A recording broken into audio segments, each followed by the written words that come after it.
Daniel Mastral, cujo nome verdadeiro é Marcelo Agostinho Ferreira, esteve envolvido em uma série de investigações polêmicas. Conforme relatado, ele era alvo de um inquérito relacionado à morte de sua esposa, Cíntia Lott, também conhecida como Isabela Mastral. As circunstâncias dessa morte eram cercadas de mistério, com possibilidades sendo analisadas, como homicídio ou suicídio induzido. Além disso, havia uma investigação paralela envolvendo o tráfico de drogas. Apesar de Cíntia ser médica, os medicamentos que ela utilizava eram obtidos por Marcelo por meio de terceiros, sem a emissão de receitas. Não se sabe ao certo se ela não podia ou não queria emitir essas prescrições, mas essa prática levantou suspeitas que ainda estão sendo apuradas. Outra pessoa, cujo nome não foi revelado devido ao sigilo do processo, também é investigada nesse contexto. Recentemente, veio à tona que Diane Kelly West, atual viúva de Daniel Mastral, solicitou na justiça que o inquérito envolvendo Marcelo fosse colocado sob sigilo. Esse pedido coincidiu com a decisão da polícia de solicitar a quebra de sigilo telefônico de Marcelo. Com isso, mensagens, áudios e outras informações armazenadas no celular dele poderão ser acessadas pela investigação, potencialmente revelando conteúdos comprometedores. Diane manifestou preocupação sobre a possível divulgação dessas informações na mídia e em redes sociais. Ela também argumentou que há muitos influenciadores e youtubers acompanhando o caso de perto, o que aumenta o risco de exposição. Por isso, ela constituiu uma advogada para acompanhar o inquérito e reforçar o pedido de sigilo, temendo as repercussões das mensagens que possam vir à tona. O caso de Marcelo Agostinho Ferreira é amplamente debatido. A viúva busca preservar a memória do marido, apesar das controvérsias em torno de sua personalidade e ações. Agora, o futuro do processo dependerá da decisão do juiz quanto ao sigilo solicitado. Caso seja aceito, o acesso público às informações do inquérito será restringido. Eu acredito que não deveria haver a colocação do processo sob sigilo, considerando que Marcelo Agostinho Ferreira era uma figura pública, um influenciador. O inquérito e o processo já foram amplamente divulgados, então, na minha opinião, tentar colocá-los em segredo de justiça é uma medida desnecessária. É importante ressaltar que informações realmente sensíveis não são vazadas, até porque ninguém quer enfrentar processos desnecessários. O que acaba sendo divulgado é aquilo que, legalmente, não apresenta grandes riscos de sanção judicial. Assim, evitam-se gastos desnecessários com advogados e litígios com poucas chances de sucesso. No caso específico, há uma solicitação feita à Justiça pelo Ministério Público, representada pelo juiz Fábio Calheiros de Nascimento. Essa representação busca a quebra do sigilo do telefone celular de Marcelo, que foi apreendido para análise. O objetivo é permitir que a Polícia Civil verifique se houve aquisição ilícita de medicamentos, o que poderia ter contribuído para a morte de sua esposa, Cíntia.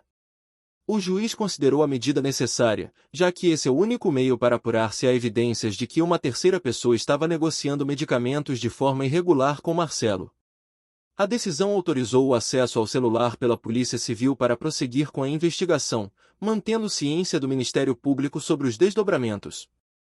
Além disso, no decorrer do inquérito policial, há indícios que podem apontar para outros delitos, como tráfico de drogas ou até mesmo infrações correlatas. A investigação busca esclarecer se havia uma pessoa fornecendo medicamentos controlados sem receita ao Marcelo, o que também pode estar relacionado às circunstâncias da morte de Cíntia. O escrivão designado para o caso deverá cumprir as diretrizes para garantir a completa apuração dos fatos. Mais uma vez, esse cenário reforça que Marcelo estava sendo investigado por possíveis conexões com homicídio, tráfico de drogas e outras infrações associadas. A busca pela verdade permanece ativa e envolve análises detalhadas de todas as provas e indícios levantados até o momento. De acordo com a Polícia Civil do Estado de São Paulo, foi registrado um boletim de ocorrência no plantão policial da Delegacia de Barueri. Em 30 de maio de 2021, Marcelo Agostinho Ferreira informou o falecimento de sua esposa, Cíntia Rosa Loti Ferreira. Na ocasião, ele alegou que ela apresentava uma série de problemas de saúde, incluindo depressão, transtorno bipolar e borderline, para os quais utilizava diversos medicamentos. Segundo o relato de Marcelo, Cíntia teria mencionado que tomou comprimidos para dormir. Ele afirmou que monitorou os sinais vitais dela, percebeu uma piora em sua condição e, então, acionou uma ambulância que a encaminhou ao Hospital Albert Einstein, onde ela recebeu atendimento médico. No entanto, o estado dela teria evoluído para óbito em circunstâncias que precisariam ser esclarecidas. Contudo, informações posteriores indicam que, quando o SAMU chegou à residência, Cíntia já estava sem vida. Essa contradição entre o que Marcelo declarou e o que os socorristas relataram foi registrada no inquérito. Os próprios médicos que atenderam a ocorrência confirmaram que não havia mais sinais vitais na chegada ao local.